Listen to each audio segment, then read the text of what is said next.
Hello, I'm Jennifer Steck with Artburst Studios, and tonight I am so delighted to have an artist conversation with Leana Fischer of We May Fly. Now, Leana, we met, oh gosh, sometime last year, and just fell immediately in love with her work. And we were delighted to have her join us for an earlier show, and she's back. I'm so Yay. excited. So we have the Connection show opening on November 6th, and it may be past by the time that you watch this video. But Leanna's work is going to be available either way at any time of the year. And it's just so delightful. And what I love about it is it's just got a little bit of sense of whimsy.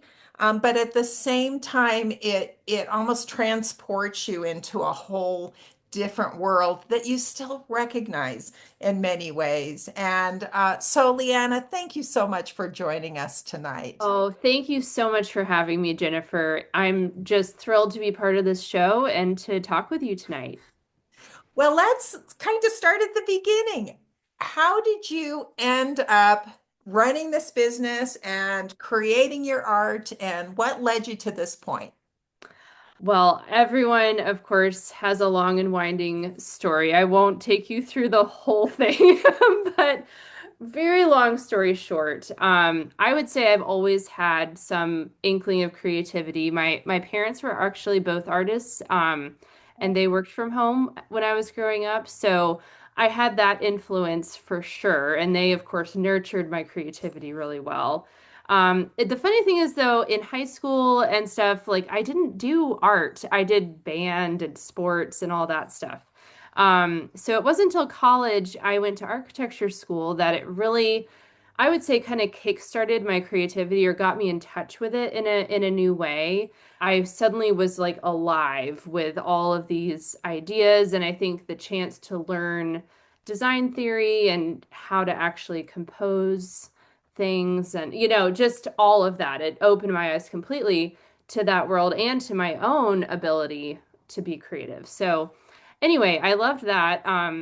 Got into the working world as an architect, and it was very different. I realized this was just not a good fit. I tried it for a long time, and after a number of years, I kind of pulled out my paints again that I had learned how to use in college for watercolor renderings, actually, for Oh, buildings. that makes sense. Architectural rendering, yeah, which is its own thing. And I loved it, but I hadn't really made time to paint since then. And anyway, once I did that, it was like a spark went off, Jennifer. It was like, oh my gosh, this is my thing. And I had sort of like put it aside for a long time, but I just became obsessed with painting. I mean, I started painting almost every day, Yeah. still working full time, of course. I mean, this was just for fun. Um, but slowly I did start to enter the world of craft shows and open a little Etsy shop, and little by little that sort of just grew, and I was able to sort of make a transition towards doing it more full time. But it was a long journey, and yeah, it kind of had that very clear start though. First in school and then kind of a few years later for the painting. Yeah, I just haven't stopped since. Yeah, I can relate to that. It seems like Mm. mine was similar in some ways. Now, were your parents, did they work in watercolor too, or what led you to watercolor? No, my mom was a children's book illustrator. She did pen and ink illustration. I know, her work is amazing. My dad was a fine artist, but professionally did graphic design. So they kind of had different mediums, but watercolor probably started because of that class I took in college for the rendering. And I learned the techniques there. I loved it, and it's sort of what I knew, and it's just what I kept going on with, I think. And you know how it is with something that you learn and you get better at, you realize like there's so much more to learn. It's like just endless. I mean, I'm still fascinated by watercolor, even though I've done it now for over 10 years. And it's just my medium. I think everyone has a medium that's like really theirs, and it just is for me. They're very different from most watercolors that I've seen. Mm, So as Mm, somebody looking in, a lot of the watercolor work that I've seen is a lot looser. I mean, right. watercolors are running together and stuff. Yours is different, and the colors that you get with the watercolor are just so deep. How did Mm, that part develop?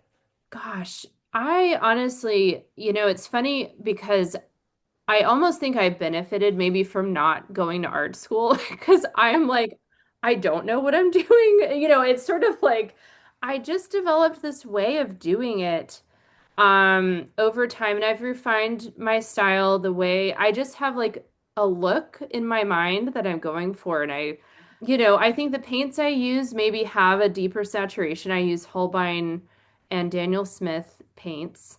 Um, I often do work in quite a few layers, so that builds up the color as well.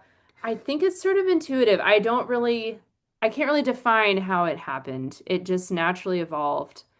I think it's beautiful, and it just shows the wide range of things you can do with the medium. That Yes. I made the Yes. assumption that it would be a certain way. And when I look at art now, I you can't really tell exactly what the Right. medium is in many cases. And I think it's a beautiful way to kind of expand people's knowledge base over what's possible with that. Absolutely. Right. And that's really, what I love about watercolor is that wide range that it has. I do love working loose and usually my first layer is quite loose. Of course you don't see that in the final, but then I kind of build and add more structure to it as I go. But you can get that exquisite detail as well. I think of those old like kind of biology paintings that are very literal. I mean, those are watercolor. And so you can get such a range from the loose to the detailed. And I kind of try to show that in each painting as Mhm. well. Yeah, I can kind of sense that in some of them there's just a little bit of sense of mystery, or it's hard for me to describe Hmm. what that feeling is, but there's a really beautiful depth of field, where Thank the you. things that are closer are bigger, and the things, I mean, there's a lot Right. to them as far as layers of that depth. So all of that really shows. Mm. Well, thank you. They feel really calm and joyful. Where do you get Mm. inspiration for your work? Gosh. Well, I think probably every artist to some degree uses their own world as inspiration, and that's definitely true for me. Yeah, the more I paint, the more my eyes I think are able to see the little things around me that are just beautiful and there. And when I do workshops, I really highlight this. It's like when you paint something, you see it in a new way. And I just think that's really been true for me as I travel, take pictures, just I kind of collect pictures and anywhere I go, and that's usually the base and to some degree, but yeah, just my own little world really as I go on walks in the morning with my dog and my daughter and the world is always changing. I love the seasons, it's fall now. Just like every morning you see the different scene even though it's the same walk. Anyway, those little changes really inspire me.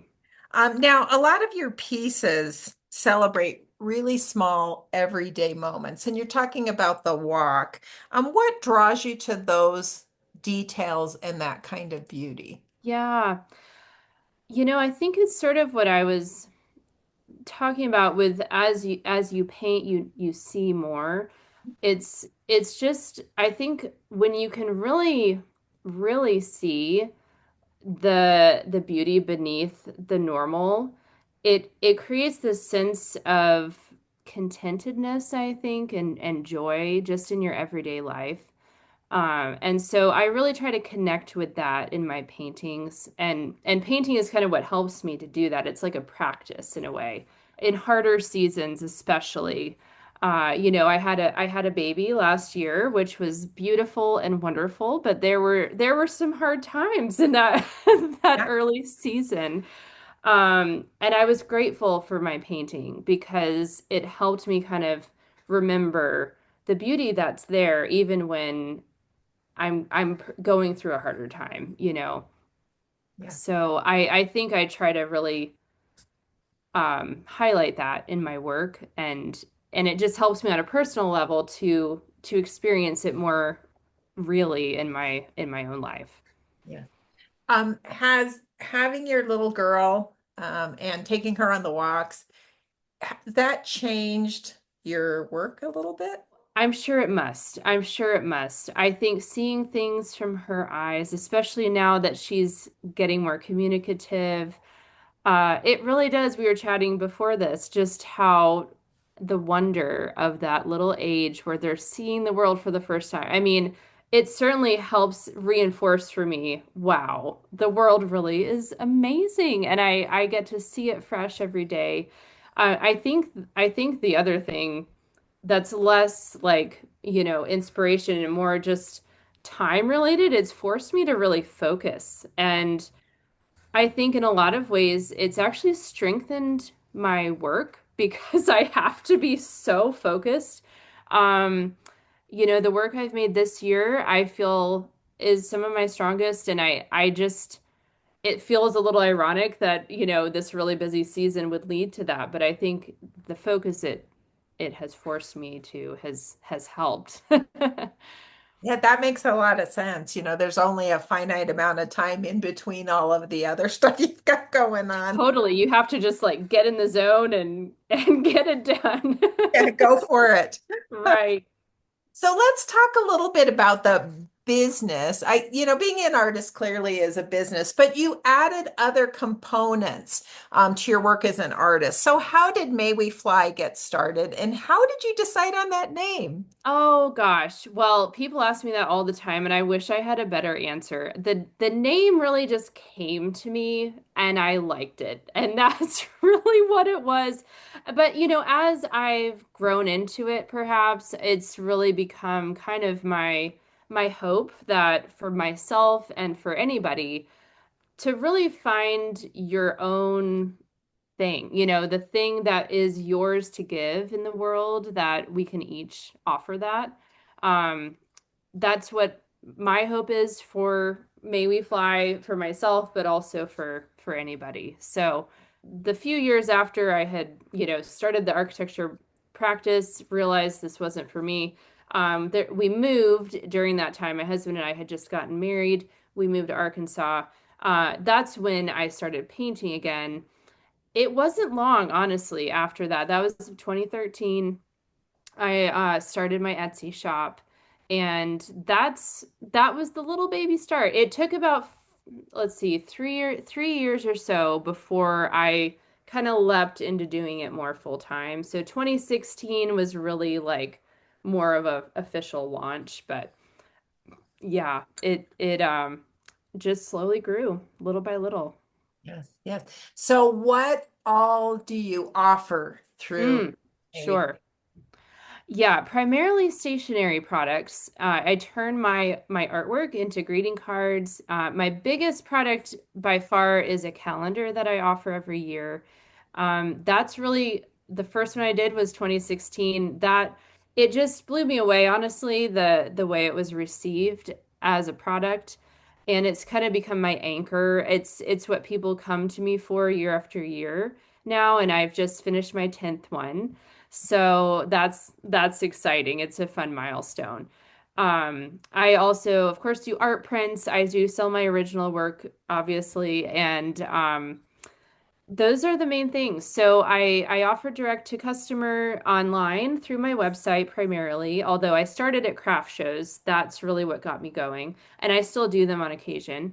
And I also wholesale my work to retailers. So stores purchase my products as well. Yeah, I think that's exciting. It adds another layer to what Yeah. that you do, and kind of spreads the joy in a lot of different ways. Yeah, that's what I love about it. It makes it accessible, I think, to more people, and I love that about it. I'm sort of making the product that I would get, Yeah, for myself in a way. And I think maybe my architecture side has lent itself to thinking of the physical products I can make as in a design sense almost. yeah. Um, I think that it naturally led to that outcome. Yeah. I think it takes those different layers take additional courage and additional reaching out in ways that you may not be used to, you know, Right, right. stepping out there and offering Yes. things to other people. So I think it's great that it's really been embraced in an Thanks. amazing way. So I have to start looking for the calendar. Well, I literally just launched it 2 weeks ago, so So I better get in there quick. So let's go back a little bit to the watercolor. What do you love about working in watercolor? Oh man. I think it's that range we were talking about. As I've gained more ability with watercolor, I would say I've tried, even though my work doesn't show it, I've tried to embrace its looseness even more.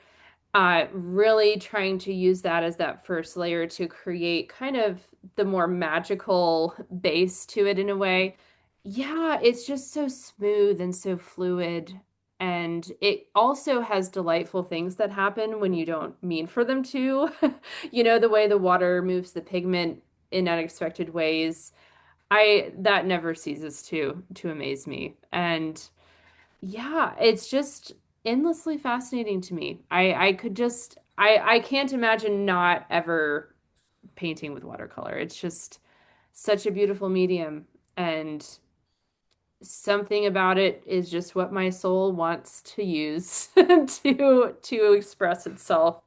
Um, I keep saying I really need to learn and grow at using other mediums because I think it's amazing to have more of a range, and maybe that'll be a goal one day. But for now, it's almost like a challenge to really master something. Um, I don't know if I'm there yet. I'm definitely farther than I was when I started. But it becomes an extension of your hand almost, when you can really know, okay, when I do this, it'll do this. I don't know. It's just a really fun challenge to me. I guess my impression, listening to what you were saying, is that it has your hand in it, but it also has kind of that surprise and that magic when things happen just a little differently than you expect. So, Yeah. yeah, so it adds some really fun component to it. Yeah. Yeah, it really does. I love that, and I think you should stick with watercolor. Well, I plan to definitely. But I do think it's fun to see when artists kind of have different mediums, how they are still expressed in that medium, and it's still them, even though it's something. So I would almost be curious to see, like, what is me in acrylic or, whatever, um, just to see what that became. Yeah, it is kind of fun because I've been experimenting with other things. So I really understand that and Are it you mainly an acrylic painter, Jennifer, or mainly oil? acrylics, Yeah, okay. yeah, and recently I've started doing more of the sculptures, which has been really, really fun. And Wow, talk about a different medium. yes, yes, and it's funny. Somebody mentioned they still look like you. Yeah. I know See, I mean, they're of course primarily animals because that's primarily I what I understand. paint, and the eyes look somewhat similar and all that. But I think, when you're talking about exploring and experimenting, I think I needed a new challenge. I think I was a Yeah. little stuck, and that kind of opened the floodgates for me in their Mm, found object sculptures, and that was really helpful. There is one thing I wanted to mention to you, Leanna, and the fun side for me of Artburst is I get to see all of the artwork in advance, and usually about a week before the show goes live, we start sending out the show preview pages to art collectors. And I will say, one of the collectors I talked to was so excited about your work and kept saying, I just want to walk into that place. Where is Oh, the that's place? so I want to lovely. go there. So it has that impact of really inviting you into every Mm, single one of your pieces. wow. Well, thank you for saying that. That's certainly what I hope is the result. Yes, yes, it makes a difference. Can you talk a little bit about a typical painting session and how it Oh. kind of evolves? Sure. Yeah, I've really kind of developed my little, system in a way. Um, and it's really not complicated. I've pretty much of course I stretch my watercolor paper, and that in some ways helps get me into the zone a little bit. It's sort of this low-key way to just enter into the painting with, not putting paint down yet. And then while that's kind of getting prepared, I do a lot of sketching. So typically I'm working from at least a few reference photos as just the visual inspiration. And then my sketching is to develop the composition.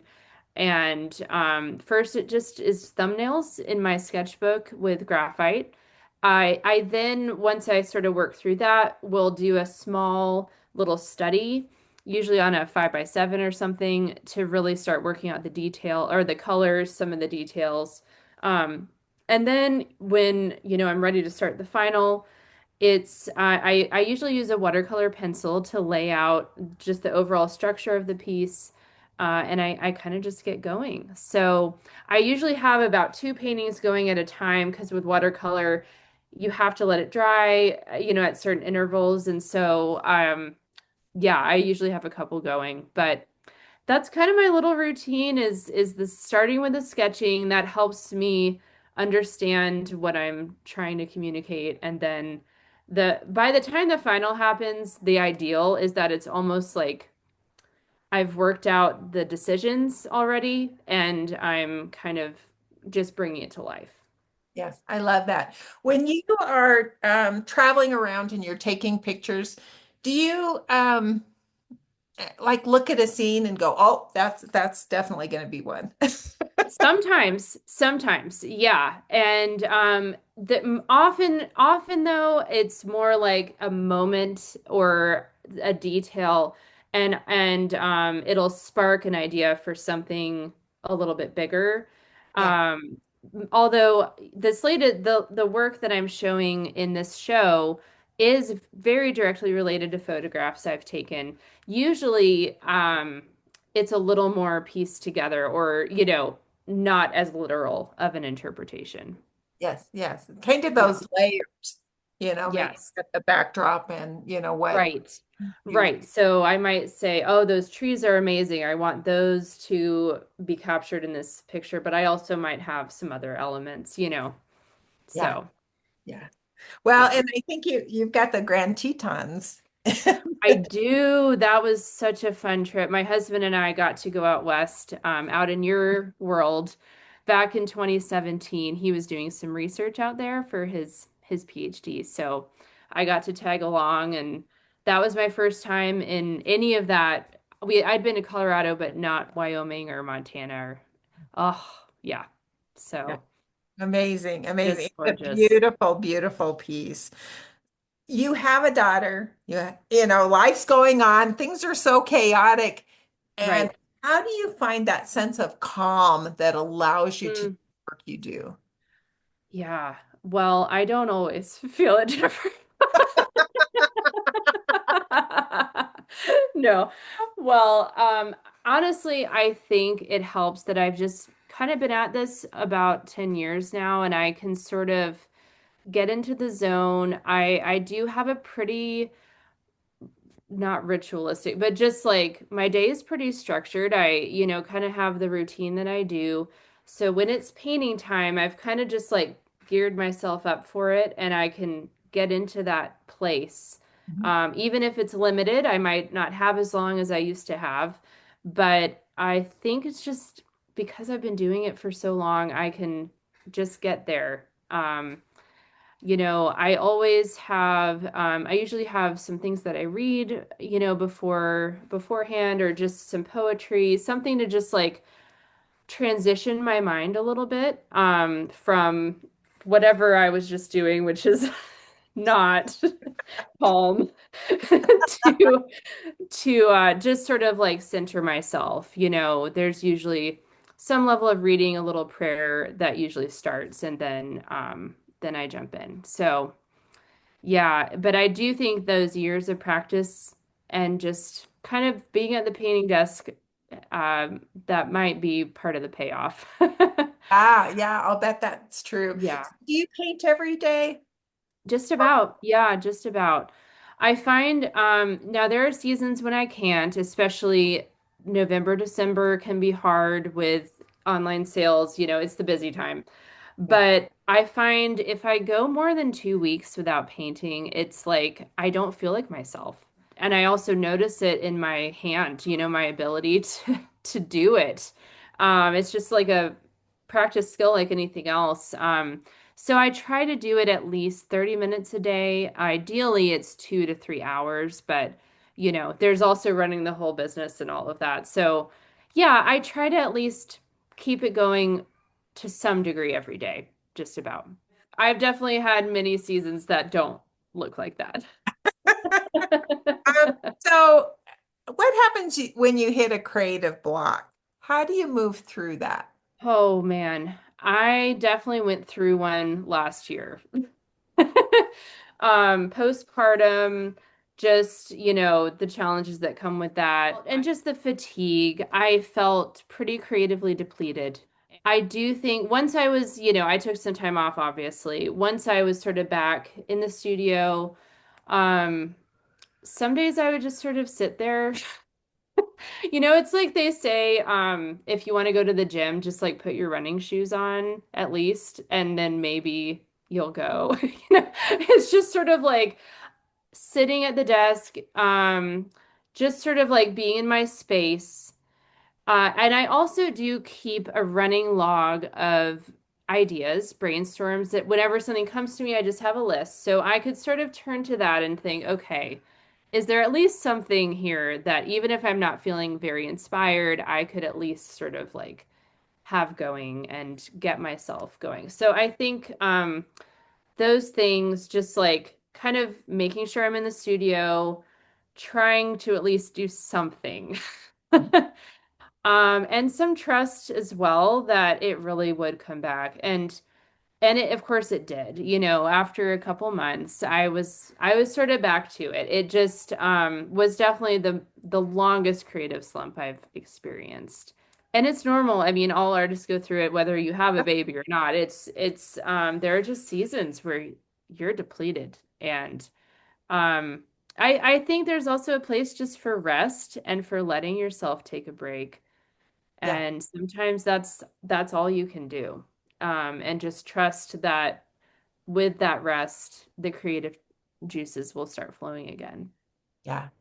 Yeah, I think that's true that sometimes we're really hard on ourselves and we should be able to create another one and another one and another one, I and know. And it's like we're not machines. it would lose a lot of the joy in there. So you have some pieces that you're going to show us that are part of the upcoming show. Yes. Yay! Oh, it's so fun to do this. Love this part because there's nothing like hearing an artist talk about their work. Yeah. Yeah. No, there's not. I got to go to a gallery show of a dear friend recently, and just she got to walk around and talk about each piece. And I was like, oh, it's so special. It really is. Well, I've got my little stack here. I'm just going to show some of my smaller pieces here, but these are all the latest. We'll start with this one. This is a piece called Kefir Oak Trail. And this is a trail that we actually go on as a family once a season. It's just a favorite local place that we love seeing at each season of the year, as it changes. It's a little spur of the Appalachian Trail here in Virginia. And this is not the tree, but there's an oak tree called the Kefir Oak. It's over 300 years old. And so you get to see this tree. I mean, it just feels like you're touching this, this ancient being that's been there since before George Washington. It's just like you can't Yeah, even fathom it. Anyway, it's just a favorite, really special place for us. So I wanted to capture. There's a part of the trail where you walk through a hayfield, kind of to reach the next, and that's what this little scene is. So you even walk through a cow pasture, and it's just a lovely little spot. So anyway, that's what this one is, and um, I love it in autumn, especially. There's always this clear, I'm sure in Colorado too, there's something about the October sky. It's just like so clear and blue, and I wanted to capture that in this one. So I love the colors. I love the fact that thank the you. colors are kind of layered, you know? Right. Yeah. Yeah, thank you. Yeah, I wanted to sort of get the feel of that hayfield and the brightness of the day. So that's that one. Here's the Tetons. So this was, like I said, the Oh, trip we got to take in 2017. Oh, the Teton. Have you been, Jennifer? I have, Yeah, yeah. Yeah. yeah. This turned out to be a much longer hike than we expected. That's funny. I That think it was happened like to me 10 miles or too. something. So anyway, this was near the end at a beautiful resting spot. I took a picture that inspired this scene, and yeah, just how do you describe these mountains, really? I just wanted to really capture kind of the magnitude and showing, how small the trees are in comparison to this gigantic mountain. And of course, the way the water reflects it so beautifully. Oh, So, it's so big and it's so majestic, and the fact that the water's so still. oh, I know, I Yeah, know. amazing. What I need to do is a large version of this painting. Um, and hopefully, when time allows, I will do that. Yeah, it's just beautiful. Thank you. It was a lot of fun. Um, For those watching, now you know why we were captured immediately by Leanna's work. It's like, I want to go yeah, right. I know. I want to go back. there too. Um, This one is a really personal spot. This is a trail near the house where I grew up, little neighborhood trail, and in the mornings it would have this kind of glowing fog, especially in the summertime.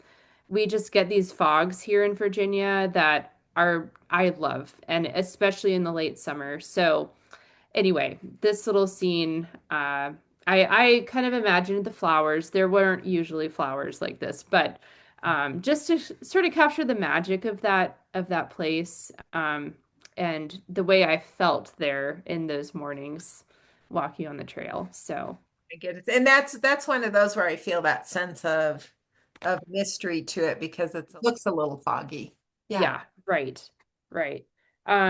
Let's see. This one is called Heritage Pond, and it's also a favorite local hike that we do very often. It's just in a little park that used to be a farm and it's now been preserved as a park. But yeah, it always has the most beautiful reflections. And it literally, this was pretty literal of a photo that I took. And I added the Queen Anne's lace because I just love Queen Anne's lace and um, thought it would be a nice foreground flower. But yeah, just a beautiful spot, and it automatically makes me feel peaceful to go there. And so it's fun. I can almost hear the birds. I mean, it really transports me. Yeah, yeah. It's a really lovely spot. Yes. Well, and the cloud goes over the edge too. Yeah, it does a little bit, which was a mistake, but we're gonna go. So, well, Janet gives a thumbs up. She likes Thanks, Janet. Oh my goodness. Um, this one was I got to go to Switzerland in college and live there for a semester, which talk about a dream. I mean, just an amazing place. And this was an architecture school, so of course we were visiting these beautiful buildings and structures, and this was actually the view from a home that we visited. If you can believe that. It looked like this Wow. from their window. Um, so anyway, I kind of took a photo just from that spot. At another place in the trip, I came across this field of yellow wildflowers, and so I wanted to bring them together. But yeah, just the Alps just have this feel. It's like, the sound of music. I mean, it's just a different feel than our Rocky Mountains. I don't know how to describe the difference. They're very kind, like very warm mountains to me. And anyway, I wanted to capture them. So, I love that you're capturing moments. So we talked about that, and clearly that's what we were kind of focusing our conversation on. yes, That you can almost follow your life and where your life has taken you as right. all of these paintings develop. That's definitely what this collection was about for me, was kind of going back to current places, but also memories of places that are really special. And this next one is called River Hideaway.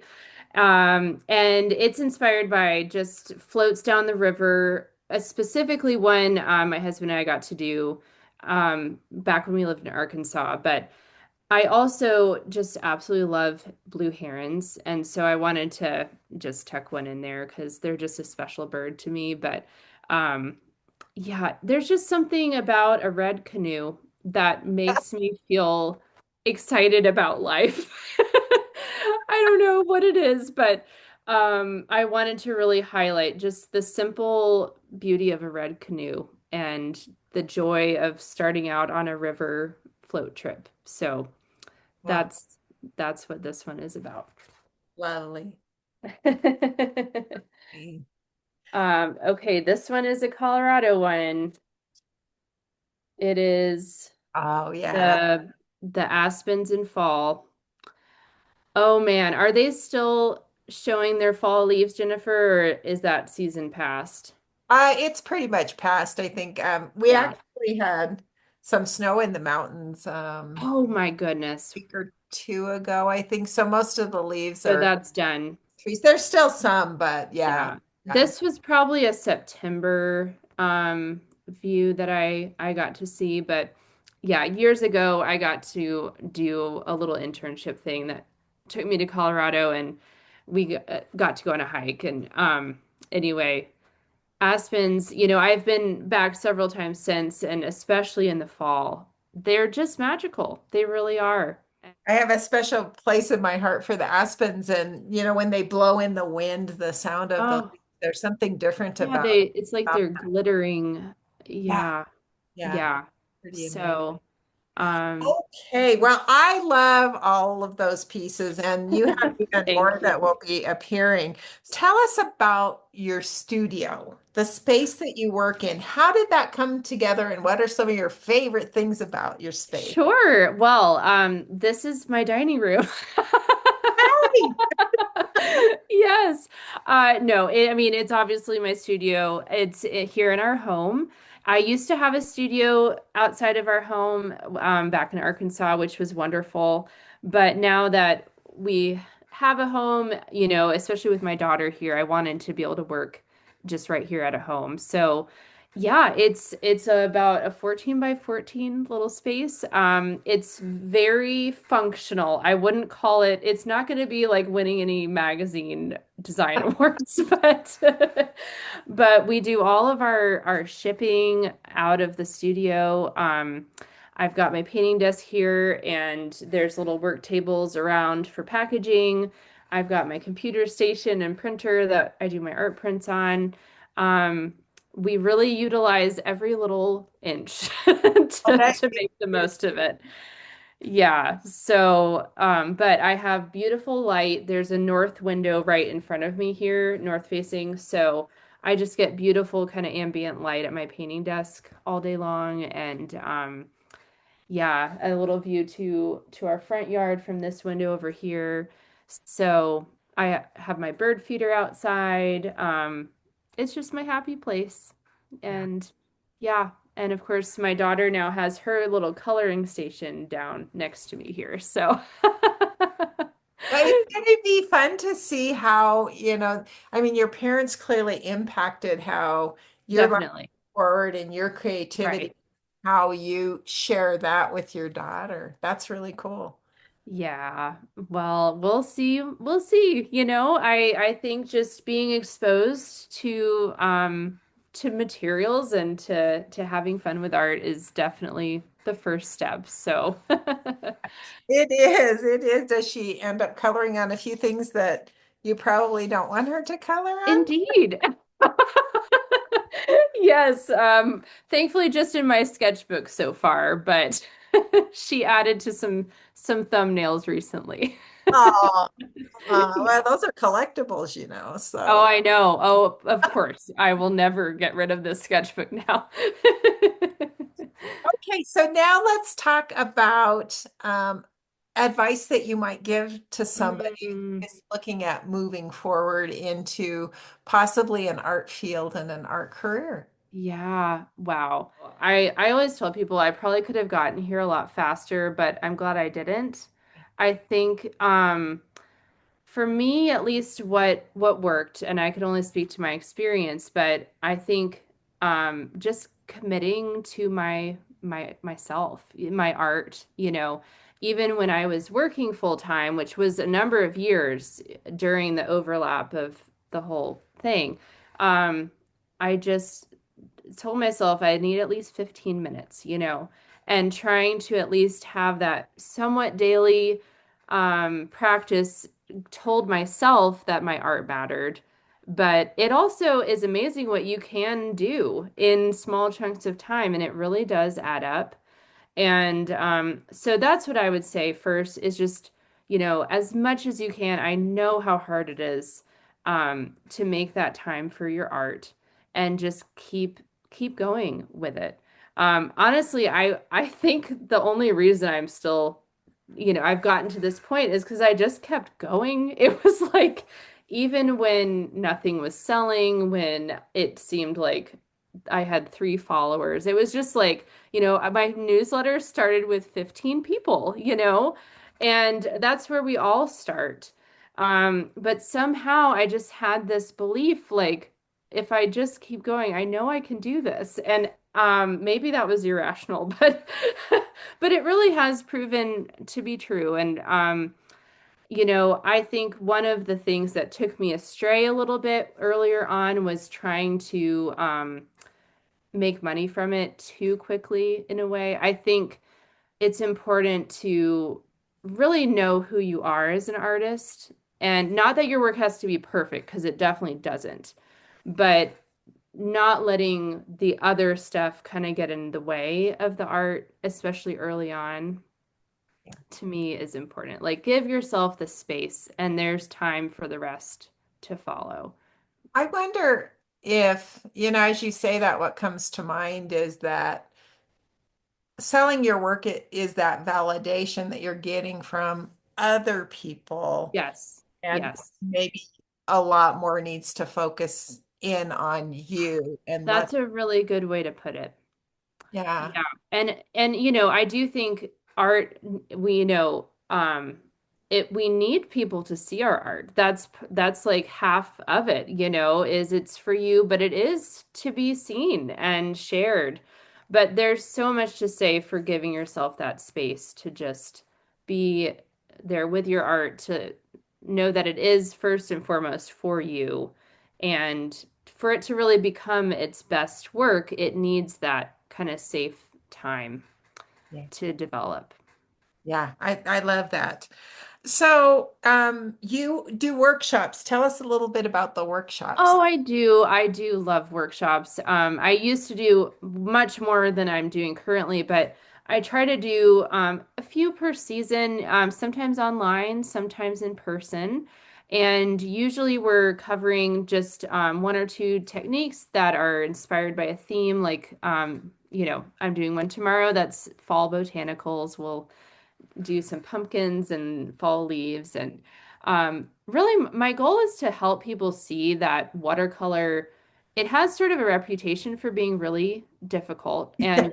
Um, and it is. I mean, I don't want to downplay that, but I also think when you learn how it works, it simplifies it, of course, tremendously. And when you understand the concepts, so I try to help people see, like, no, you really can paint this thing. We're going to do it together, and you can see, okay, when the water does this, it does this, and give them the confidence to try painting more on their own. Because I mean, whether you sell your work eventually or not, painting is such a beautiful addition to anyone's life Yeah. and a way to engage with the world around you and to study the world around you. And so anyway, that's my main goal, is to help enable people to do that with technique and with confidence. Yeah, and I love that. I love it. There is something about the art, I think for Yeah, many years before I was a working artist, it was therapy to me. It was, absolutely.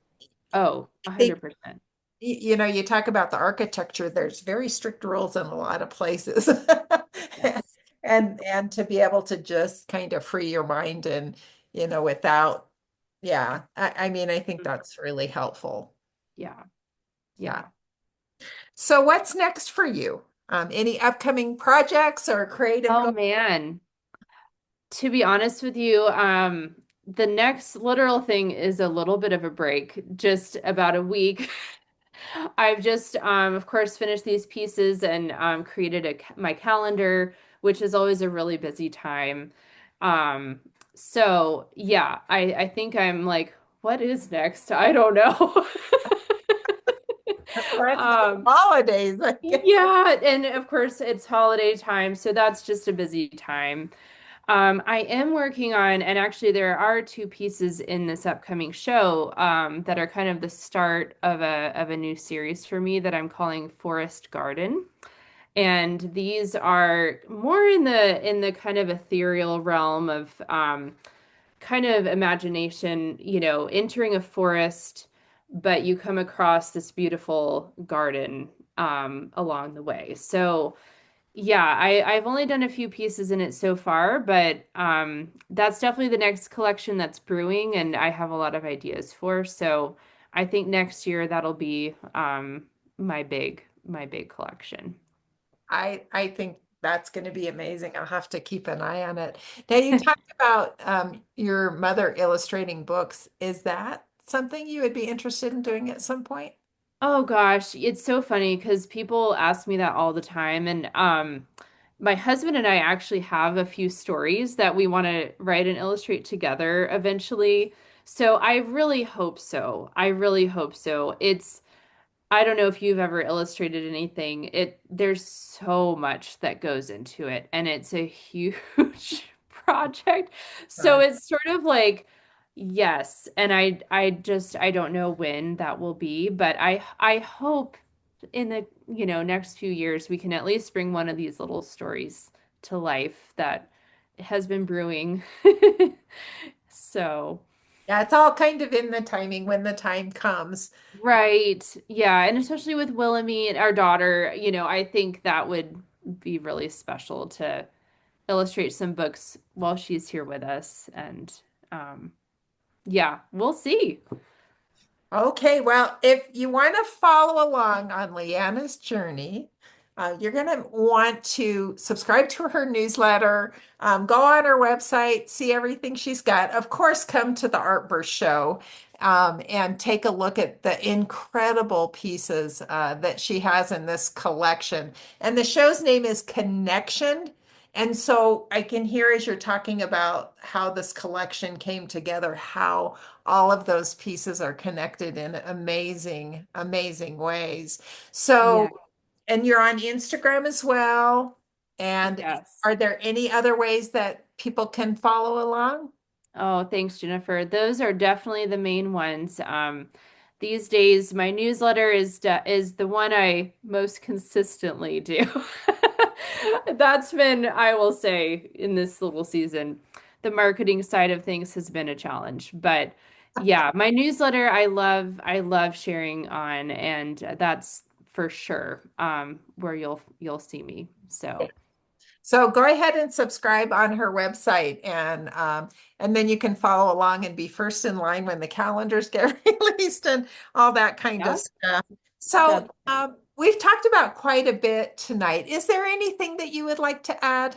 I don't think so, Jennifer. I really appreciate all your questions and just the chance to share about my work today. It's really an honor, especially, being in more of the product world. I talk with customers quite often, but getting to share more in depth about each piece on this level has been really special. So thanks for the opportunity to do that.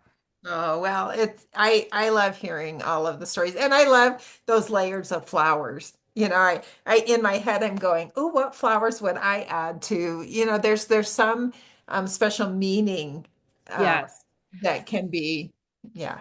Right. In each little element, there's usually some hint of meaning. So art is sharing your soul with the world. And it's a scary thing to do, but it's such a beautiful thing to do. And It was a pleasure to have you tonight and to hear kind of the backstory behind your art and to actually see your art and hear you talk about it, Leanna. It's something really special when you know the story and the artist behind the work that speaks to us. So it's been a real joy. So thank thank you. you, Jennifer. Thank you so much for organizing this show and for including me in it. I can't wait for Thursday. I know, I'm so excited. All right, well, you have a fabulous evening and we'll see you You.